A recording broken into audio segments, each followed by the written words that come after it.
కథ వాడనంటే ఆ రోజు ప్రభుత్వం మా చేతిలో లేకుండానా ఏలే మేము ఆ చిల్లర పని చేయలే మీలాగా సరే చాలా దరిద్రుడు పోలేని చెప్పి కట్టినాం ప్రాజెక్టు నింపి నిలబెట్టినాం నిండా నింపి గంగమ్మలాగా తయారు చేసినాం ఆ బ్రిడ్జి మీద పోతుంటే రెండు పక్కల చూస్తే భయమయ్యే పరిస్థితి పెట్టినాం అంత అద్భుతంగా నీళ్ళు కనబడేది సముద్రంలా కనబడేది దాన్ని మీరు ఇలా ఎడారి చేసినారు నాశనం చేసినారు మీ తెలివి తక్కువతనం వల్ల మీ అసమర్థత వల్ల యాక్చువల్ ఫ్యాక్ట్ ఏంటండి రాహుల్ గారు ఫ్యాక్ట్ ఈజ్ ఆనెస్ట్లీ టెలింగ్ గోదావరిలో వచ్చే వరద మామూలుగా ఉండదండి ద ఫ్యాక్ట్ ఈజ్ దిస్ గోదావరిలో పైనుంచి నీళ్ళు తక్కువ కింద నీళ్ళు తక్కువ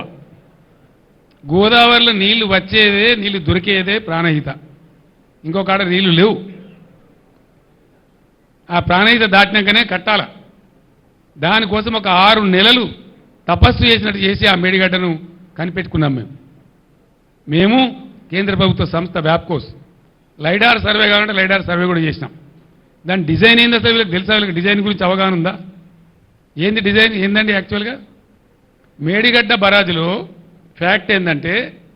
గోదావరి పొంగేటువంటి 3-3.5 నెలలు గేట్లన్నీ ఎత్తే ఉంటాయి గోదావరికి తలగాయి నీళ్ళు ఫ్రీ ఫ్లో ఉంటుంది పోతూ ఉంటుంది మనకు అవసరమైన నీళ్ళు ఎత్తుకుంటాం అందుకే కన్నెపల్లి దగ్గర పంప్ హౌస్ లక్ష్మీ బరాజ్ యొక్క పంప్ హౌస్ కన్నెపల్లి దగ్గర పెట్టిన తెలివితక్కువతో పెట్టలే మేడిగడ్డ బరాజ్ అవసరం లేకుండానే నీళ్ళు ఎత్తుకునే అవకాశం ఉంటుంది అక్కడ ఆ పాయింట్ పట్టుకున్నదే అందుకు అక్కడి నుంచి నందిమేడారంకు అంటే మీది బరాజులకు వచ్చి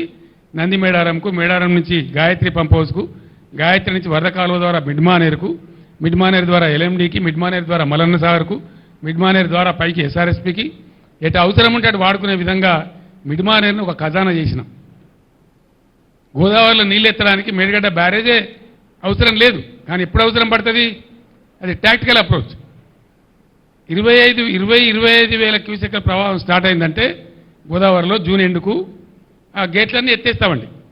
అసలు బ్యారేజీలో నీళ్ళు ఆపరు ఎప్పుడు ఆపుతారు మళ్ళా ప్రవాహం 25 వేల క్యూసెక్లకు డౌన్ అయ్యేదాకా ఆపుతారు చివరిలో సెప్టెంబర్ మాసం చివరిలో ఆ గేట్లు దించుతారు అది కూడా మొత్తం గేట్లు దించరు అటొక 2 ఇటొక 2 ఆ చివరికి 2 ఈ చివరికి 2 వదిలిపెట్టి వచ్చిన నీళ్ళు వచ్చిపోయేటట్టు చేసి ఒక 9 టీఎంసీలు 10 టీఎంసీలు నిల్వ ఉండేటట్టు దానిలో ఆపడతారు వచ్చినవి పోతూ ఉంటాయి ఆ 9-10 టీఎంసీలు పెడితే కొద్దిగా బిల్డ్ అవుతుంది కాబట్టి దాన్ని ఎత్తి పోసుకుంటూ ఉంటాం ఎత్తి ఎప్పటికప్పుడు పోస్తూ ఉంటాం కాబట్టి కరెక్ట్గా చెరువులు చెక్ డ్యాములు కుంటలు అన్నీ నిండి ఉంటుండే భూగర్భ జలం రీఛార్జ్ అవుతుండే ఏ బాధలు లేకుండే పంటలు ఎండకుంటుండే